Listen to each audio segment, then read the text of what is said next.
Alright, magandang araw mga pare. Ako nga pala si Paring RJ at welcome dito sa Paring RJ TV. Palakpakan. Paano na nga ngayon si VP Sara dahil nga hindi nakapasok ang Duterte? May impeach na po ba siya? Ano sa palagay nyo? Pero medyo ang mga kababayan natin ngayon ay medyo nagtataka doon sa mga masasabi natin na election, masasabi natin ngayon sa ngayong election na to. Kasi alam nyo kung bakit?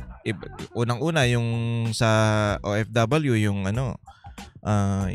tawag dito, online voting. Wala daw batas niyan, sabi ni Atty. Torion, pero pinayagan nila. Tapos ngayon, pag pag bumoto sila, Duterte nang nilagay nila, pero ang lumalabas ay iba. Tapos meron dito sa may dito naman sa Pilipinas, binoto niya lang si Pastor Kibuloy, pero ang lumabas si Erwin Tulfo. Ba't naman ganon, Comelec? Ewan ko tapos puro palusot to si Garcia, Comelec Chairman Garcia, puro na lang palusot, lagi na lang may sagot siyang masasabi natin na wala naman siyang ginagawa dun sa mga tanong o sa mga pagdududa ng mga Pilipino. Ang sasagot niya lang palusot. Ngayon, ang unang palusot niya baka daw yung isa yung iba yung lumabas na mga pangalan dun sa resibo. Ang sabi niya, hindi, baka naman nakalimutan nyo lang yung binoto nyo. Yun talaga yung binoto nyo, pero baka nakalimutan nyo. Pwede ba yun? Ano ba, gagawin mo talagang tanga mga Pilipino, Tapos, ngayon daw, may mga tao, mga Pilipino na nagre-request ng recounting. Ang palusot niya naman ngayon, kailangan daw ng batas para dyan sa recounting na yan at kailangan daw ng budget. Budget na naman. Paano mawawala ang pagdududa ng mga Pilipino kung puro kayo palusot? Puro ka palusot. 'Di ba? Puro ka ewan ko sa'yo. Tapos daw, etong ang sinasabi ni Atty. Torion, meron tayong batas patungkol dyan sa recounting na yan, manual recounting.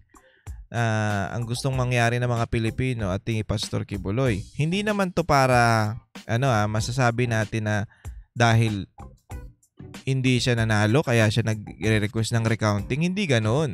Ang gustong mangyari ng ni Pastor Apollo C. Kibuloy is at ng mga Pilipino para magkaroon tayo ng para mawala yung pagdududa ng taong bayan. Ganun yun. Kayo binibigyan nyo ng issue malamang ganun ang sasabihin nyo kasi ayaw nyong gawin. Sabihin nyo bitter lang yan si Pastor kasi hindi nanalo. Alam nyo kahit hindi nanalo yan si Pastor panalo pa rin kasi bakit? Nakita ng mga Pilipino na hindi talaga totoo yung mga binibintang sa kanya. Yung mga naniniwala dyan, ewan ko na lang sa inyo, alam nyo, nasa naman yan until proven guilty. Yun na yun. Hanggat hindi pa napapatunayang guilty, inosente pa yung tao. Oo, nandun siya. Si Castro na convicted, nandyan, nakalaya Pero ewan ko anong gagawin, kasi natalo si Castro Ano kayang gagawin ng ngayon? Ano kayang gagawin ng mga senador natin, yung mga upong senador natin ngayon about dito kay Castro? Pero si Pastor hindi nanalo pero yung drug lord dun sa Leyte, si Kerwin, naging mayor pa. Wow. Sabi nga ni tawag dito ni Mike Abe. Wow.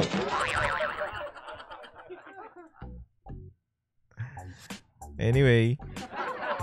Pero kayo mga kababayan, ano na ba kayo? Sold na ba kayo dun sa nangyaring election ngayon 2025, senatorial election 2025? O naiisip natin na baka testing lang tong ginagawa nila na pandaraya o di umano pandaraya? Kasi halatang halata naman 'Di ba? Yung mga dilawan wala na yan. Pero bakit nandyan pa? Number 2 pa. Wow, dagat. Ang galing, ano? Pero mo si ano, sino pa bang pwede nating may si ano hindi pumasok, si Bong Revilla, si Ben Tulfo hindi pumasok. O yan. Si Amy tsaka si Camille dahil dumikit nga kay BP Sara, yan nandyan. Pero ito isipin nyo kasi ang sinasabi nung ilan, si Bong Revilla daw sumayaw-sayaw lang. Uy, hindi lang yan nagsayaw-sayaw dyan. Meron niyang mga batas na ginawa. Ito kasing mga, ewan ko, sa mga Pilipino kasi nagpapaniwala kayo masyado dun sa mga propaganda eh. Bago kayo magpapaniwala dun sa mga propaganda na yon, alamin nyo muna, mag-research muna kayo. Wag yung kagad, gullible masyado. Masyado tayo nagpapaniwala eh. Diba? Naalala ko tuloy yung sinabi nung aking lolo sa Talampakan. Ang nagpapaniwala sa sabi-sabi, walang bait sa sarili. Ay, hindi lang. Alam ko narinig nyo na yan Pero, totoo naman kasi 'di ba? Bago ka maniwala, dapat i-research mo muna. Huwag tayo yung sinasabi nga yung mga kaso kay pastor, pinagpapaniwalaan nyo kagad, wala pa namang hatol yung Supreme Court patungkol dyan. Dinidinig pa. Dinig-dinig nga namin. Ay, di ko alam kung pwede sabihin to. Baka pagalitan. Sorry po. Dinig-dinig namin, may hina daw yung mga kaso na yan. Malay mo, lumaya na si pastor. Diba? Pahiya kayo ngayon, mga animal. Tsaka isa pa, ayaw nila talaga mapaupo dyan yung mga Duterte at yung si Pastor Kibuloy. Kasi, biruin mo naman. Tsaka, oo nga pala, si Vic Rodriguez, diba? Hindi nakapasok, nakakapagtaka talaga eh. Mas masikat pa si Vic Rodriguez kaysa kay Bam Aquino kung tutuusin ngayon kasi wala na nga yung mga dilaw na yan. Tapos biglang nakapasok. Wow, dagat. So yun doon pa lang magtataka ka na eh. So ayaw nila makapasok yan kasi si Vic Rodriguez ang gusto niya death penalty doon sa mga politiko na magnanakaw. Tapos kasi nila yan eh. Talagang didiinan nila yan eh. Pati lalong-lalo na si Pastor Kibuloy kasi ayaw niya yung mga kurap-kurap na yan dahil nga. Pero mo naman, lalago ba yung simbahan niya kung nagkukurap-kurap yan siya? 'Di ba? Yun na lang isipin mo eh. Magkakaroon ba ng Tamayaw Prayer Mountain kung kurap yan si Pastor? Isipin mo na lang yun. Malalaman mong kurap ang lugar kung yung lubak na kalsada, basura, madumi, madilim, yan. Yan kurap. Yan ang magsasabi na kurap ang isang lugar kung yung mga yan makikita mo. Ang dumi-dumi, madaming basura. Diba? Hindi eh. Ang KOJC, biruin mo naman, libre ang school. Biruin mo, law school. May sila sa law. Sa batas, pag-aaral, maging abogado. Meron sila sa doktor, meron sila sa IT. Marami. Isipin mo, libre yun, libre. Dito sa atin, siguro may mga libre talaga dito sa atin. Yan nga, pinagmamalaki ni Bam daw eh.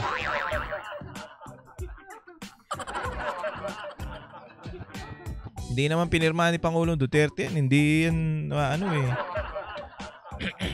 Tsaka may mga may mga libre daw dito yung mga college. Pero hindi mo masasabi yun na pag nag-aral ka ng itama nyo ako kung mali ako kasi alam ko yung mga basic course lang yung mga nandyan sa mga libre natin sa college. Alam ko basic lang yan. Pero yung sa JMC sa KOJC, yung JMC, yung Jose Maria College, libre yung Alam nyo ba kung gaano kamahal ang mag-aral ng law? Dapat mayaman ka. Alam ko may pilot pa nga dyan. Harap ko pa naman maging piloto. Sayang, no? Biruin mo ganun ka tindi ang yung KOJC, libre yung pag-aaral nila. Tapos ang kwento pa nga sa pag member ka o sabihin na natin kung member ka ng ng KOJC, ang programa nila nasa tiyan ka pa lang daw is ka na, bibigyan ka ng vitamins yung magulang mo, yung nanay mo. Kumbaga, nasa tiyan ka pa lang, inaalagaan ka hanggang sa lumaki ka. Ganun katindi. O, saan kayo nakakita niyan? Nakita kayo niyan? Dito nga sa atin, pahirapan pa magpa-ospital Tsaka yung ospital, sino kayang dyan? Ewan ko. Sobrang hirap ma-ospital ngayon dahil nga tinanggal yung budget ng PhilHealth at meron naman daw budget. Ay nako. Ang ganda nga Biruin mo Ang ganda ng plano. May pera naman ng gobyerno. Ngayon, kung ang isang tao namumroblema doon sa pang-pa-ospital niya o sa gamot niya, ibigay nyo lahat. Zero. Zero, walang babayaran. Ganon dapat ang gobyerno natin ngayon. Wala Mga sakim Ang ginagawa ng gobyerno natin ngayon, puro sila lang bawi lang bawi Kabig lang ng kabig ang mga animal O, paano na ngayon? Paano na ngayon si BP Sara? Pero sabi ng isang political analyst, ayaw na daw ng mga Pilipino o hindi daw pabor ang mga Pilipino na ma-impeach si BP Sara kaya binoto. Nangunguna daw si Senator Go at si Bam Aquino. Ewan ko, bakit si Bam? Oy, hindi tayo sigurado dyan kay mga dilawan yan. Diba? Ewan ko. Hindi nga nangampanya yung mga yan tapos nag-number 2. Wow! Pilipinas. Ewan ko sa inyo. Anyway, ito yung sige, pakita muna natin tong image na to. Ayan, yung petition or gustong mangyari ni Pastor Kibuloy. On behalf of Pastor Apollo C. Kibuloy, we extend our sincere gratitude to the millions of Filipino who supported his senatorial bid. Your dedication and belief in his advocacy for truth, justice, and accountability have been truly inspiring. This campaign was powered by ordinary citizens who stood for extraordinary chance. O, diba? Palakpakan. Ngayon, hindi naman ang kampo ni Pastor Kibuloy ang nanghihingi niyang tawag natin dito yung masasabi nating manual recounting. Hindi lang naman yan. Ang niyan, ang nagsumisigaw niyan yung mga ordinaryong Pilipino na nakaranas nung mga sablay na nangyayari nung eleksyon nung May 12. 'Di ba? Hindi naman magrereklamo yan kung okay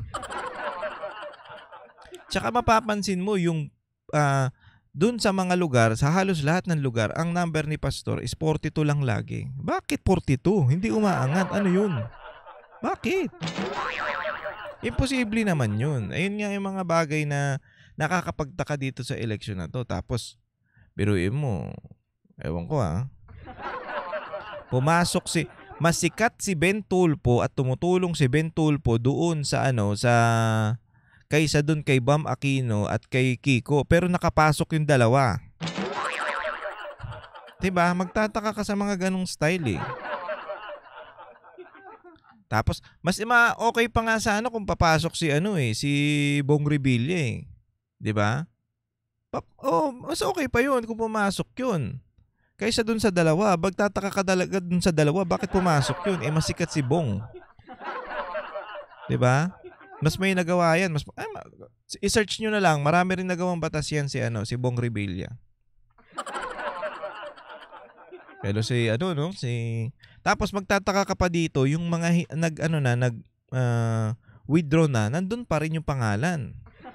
Example na niyan si Doc Willie Ong, nandun pa rin, nakakuha pa ng boto. Medyo medyo nagbibigay ng kalituhan dun sa mga sa mga bumoboto. Medyo, ewan ko parang ganun ang nangyayari. Inayaan nilang nandun pa yun para mahati siguro yung boto.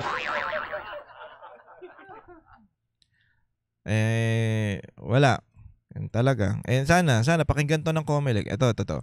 However, given the widespread reports of discrepancies in election returns, inconsistent firmware versions, and overvoting issue, Pastor Apollo respectfully calls for a full manual recount of senatorial votes.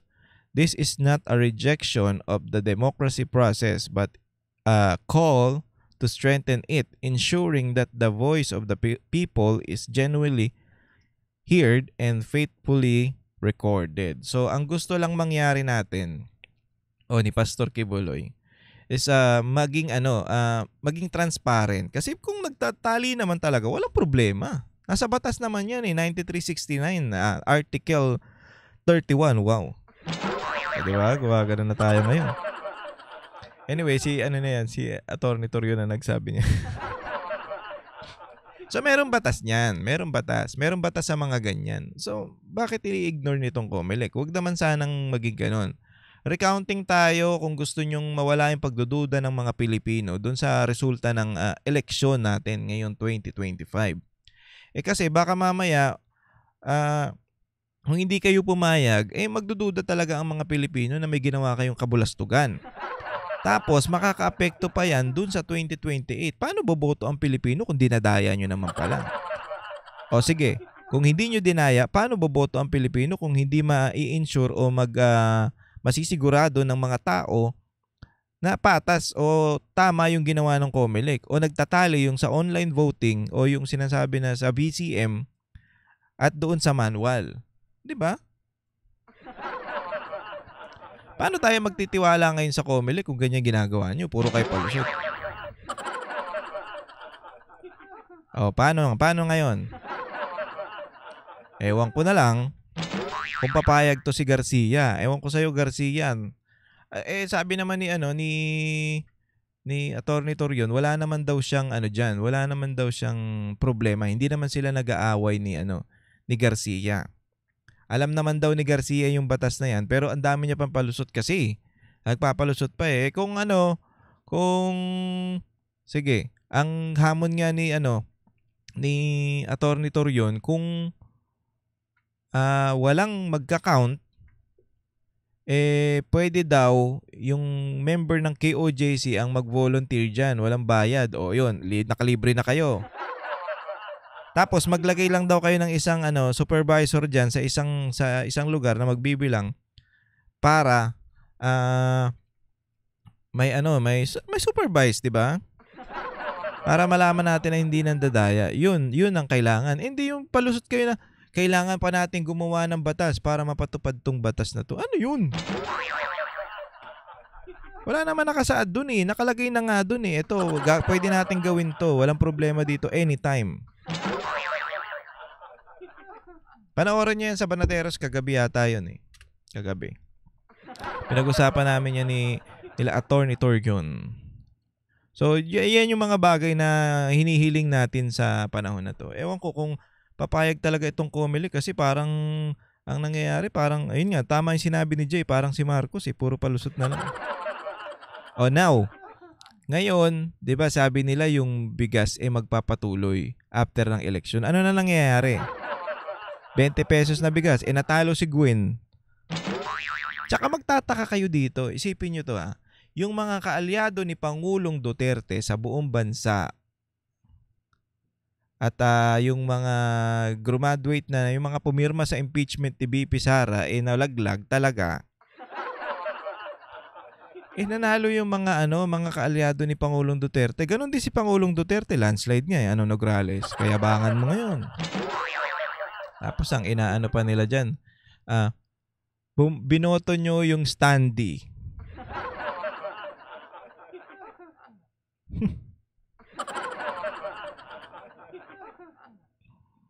Binoto nyo yung standee. Hindi nila binoto yung standee. Ang binoto nila si Pangulong Duterte kasi naniniwala sila si Pangulong Duterte ang nagpabago nung Davao at nagpabago ng Pilipinas. Alam naman natin yan. Kaya nga kitang-kita natin yung kasablayan ni Marcos ngayon dahil ang layo kay Pangulong Duterte. Di ba? Anyway, panoorin natin tong video na ito. So, tanggalin muna natin yung thumbnail na yan kasi mga demonyo nandiyan. So, paano na ngayon si VP Sara? May impeach na ba siya o hindi? Ayun ang malaking tanong ngayon. Kasi, ang nasa Senate yata, kung magpo-proclaim na sila, nasa Senate yata, 5. Hindi ako nagkakamali. 5, minus pa si sabi nila si Camille, minus daw, hindi daw pipirma, hindi daw magpapa-impeach yan si VP Sara, tsaka si Amy. Ewan ko Si Camille pwede pa, pero si Amy, ewan natin So, yan yung na yan. Ang pumasok, si Soto, si Lacson, si Pia, ewan ko. Basta, hindi pumasok yung mga, yung mga gustong ma-impeach si VP Sara. Pero hindi natin alam. Sa alyansa kasi yung iba dyan Anyway, play natin tong news.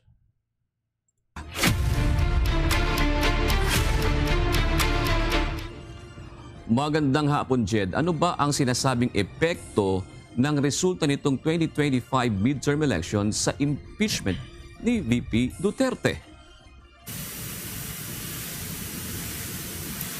Magandang hapon, June. Ayon kay Professor Ferdinand Pasion, isang political analyst, sa nakikita nating resulta ngayon ng 2025 midterm elections, may posibilidad aniya na kaunti ang sumuporta sa impeachment laban kay Vice President Sara Duterte. Pwede pala nakasando. May tuturing na protest vote ang nangyari sa nakikitang resulta ng halalan ngayon. Paliwanag ni Professor Ferdinand Pasion, isang political analyst, ang pangunguna ni Senator Bongo at Bam. Ayan Senator Bongo daw at Bam Aquino. Ang weirdo talaga Di mo biruin mo. Si Bam Aquino number 2, si Kiko Pangilinan number 5. Diba? Ewan ko pero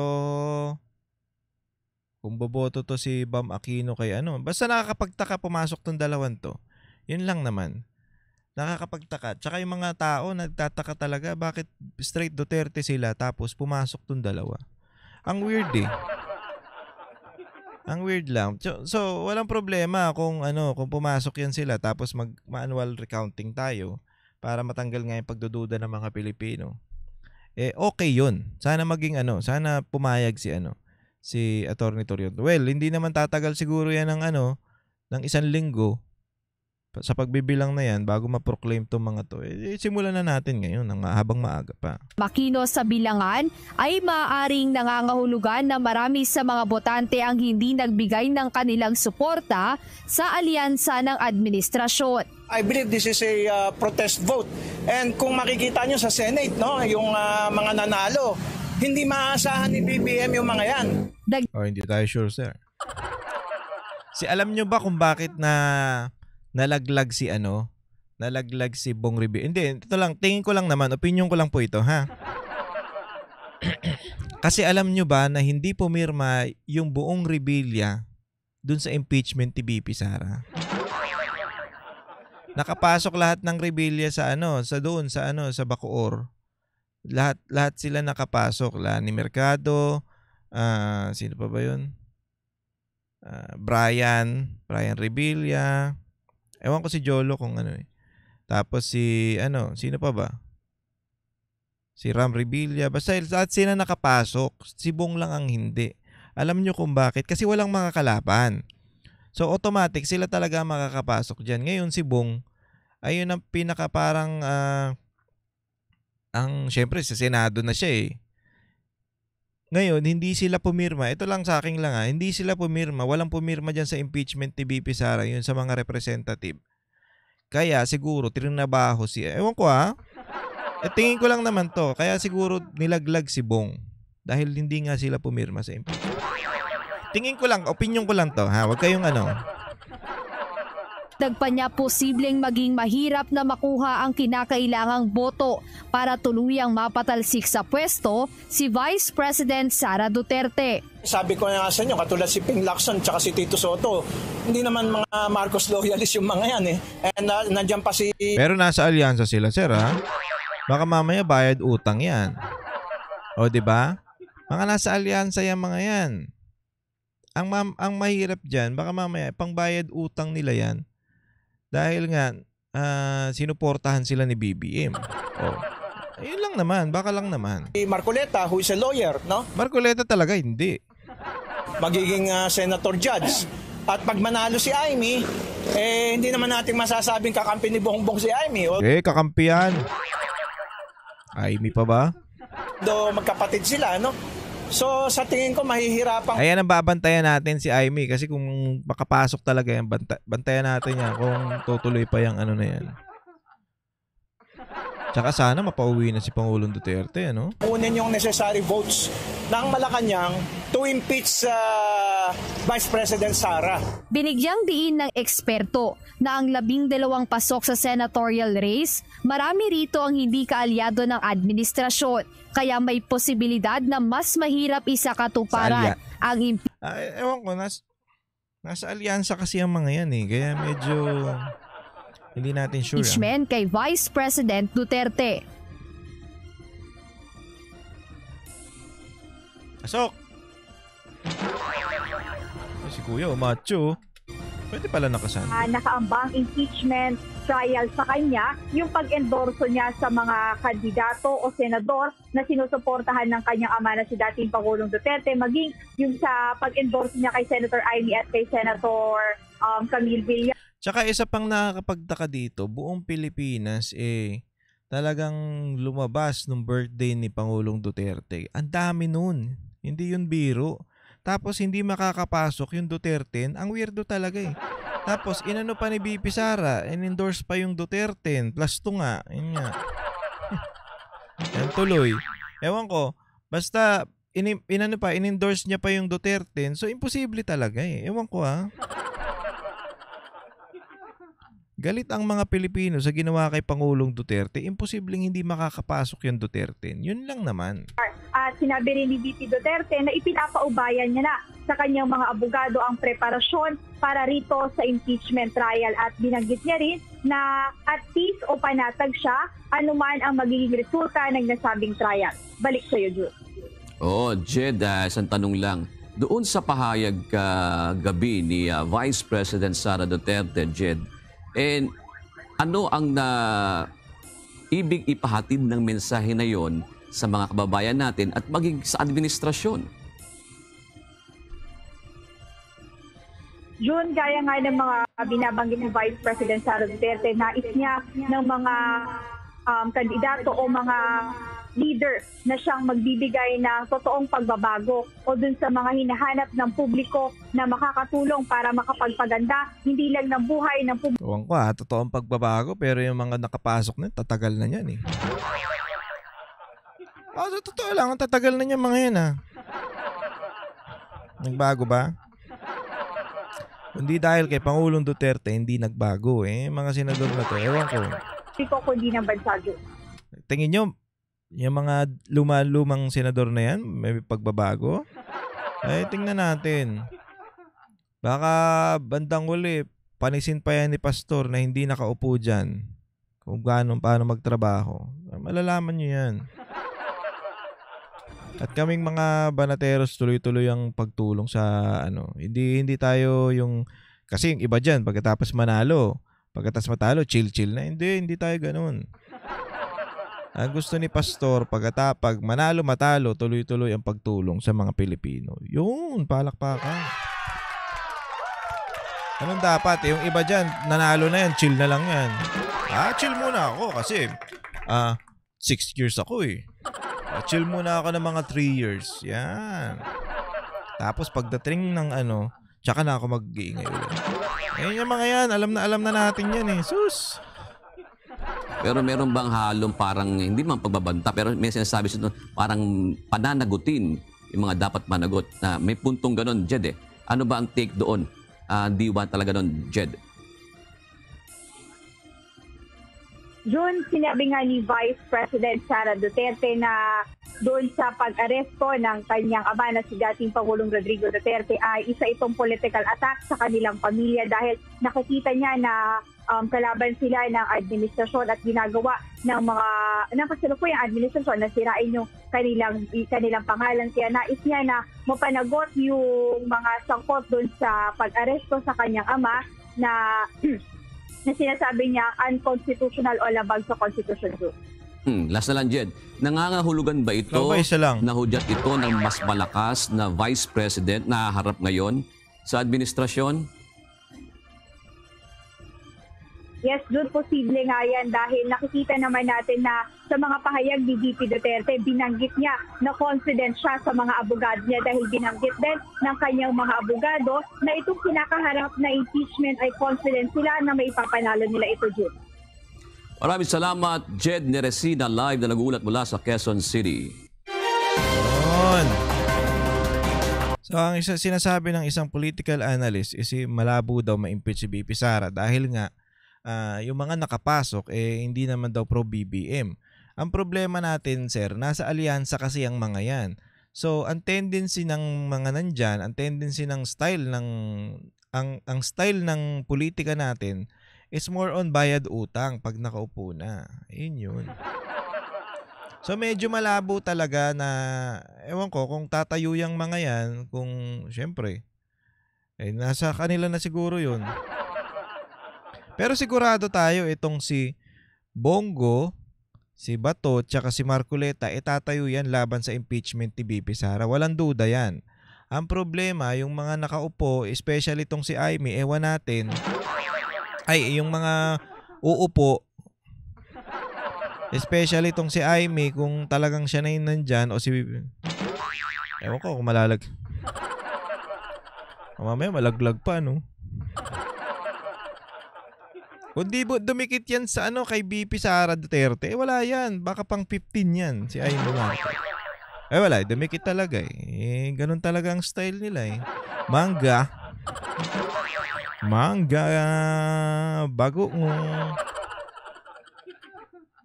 Dahil tagmangga ngayon, talagang magiging mangga na sila.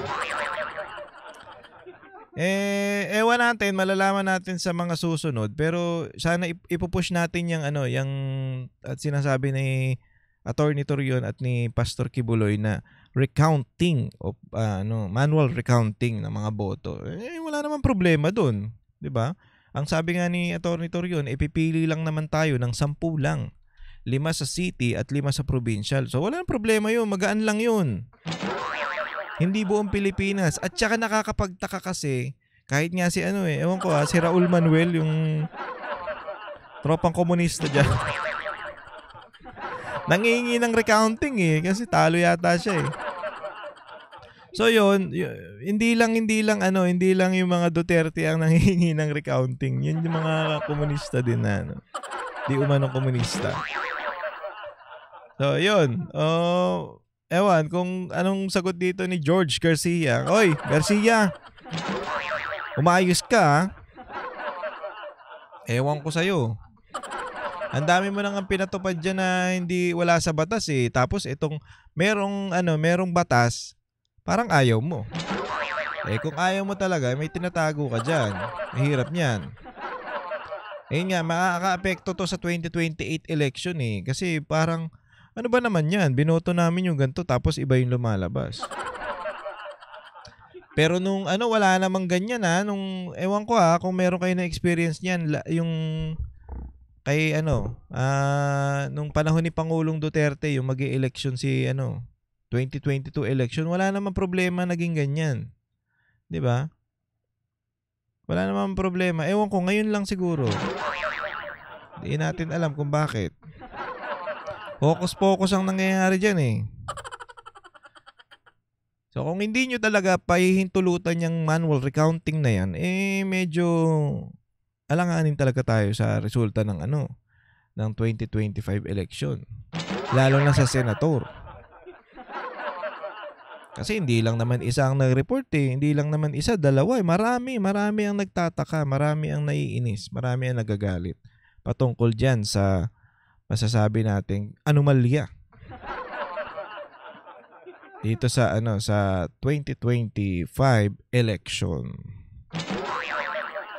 So hanggang dito na lang muna tayo mga pare. Pag-usapan natin yan sa susunod yung iba pang mga issue at kita-kits po ulit tayo next time dito lang sa Anyway, Banateros, araw-araw tayo Monday to Friday 8 to 9. Minsan late dahil depende sa oras. Basta 8 to 9 PM ang ating Banateros live sa SMNI DZAR 1026 at mapapanood nyo sa mga cable TV natin channel 40, 10 at ewan ko 39 ba yun kung hindi ako nagkakamali. Meron din tayong website Banateros, www.banateros.com. May kita nyo yan sa SMNI DZAR. Tapos meron tayong Facebook page Banateros Official. Tapos ang aking Facebook page yan Paring RJ. Yung Paring RJ lang makikita nyo yan. Nakasalamin akong ganito.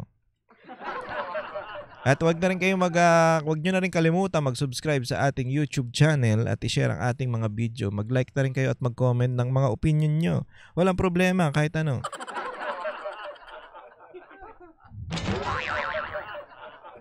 Anyway, maraming salamat mga pare, mga Banateros. Ingat po kayong lahat and God bless you all. Bye-bye.